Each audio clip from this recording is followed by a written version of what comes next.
chi ha in tasca una speranza e non la vuol gettare via e dipinge la realtà di fantasia. A chi è stato innamorato ed ora non lo è più, io gli do una stella, così può salirci su.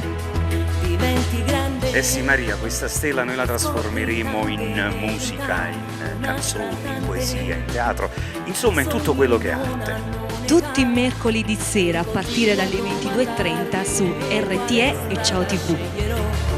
La mia vita mi risponde, basta dare tutto. Ogni puntata Vi regaleremo una stella. Sono ogni sera mercante di stelle. I mercanti di stelle, al piano bar. Più belle le regalerò a chi mi ama. I mercanti di stelle, al piano bar, ogni mercoledì sera, su Ciao TV ed RTE, non mancate.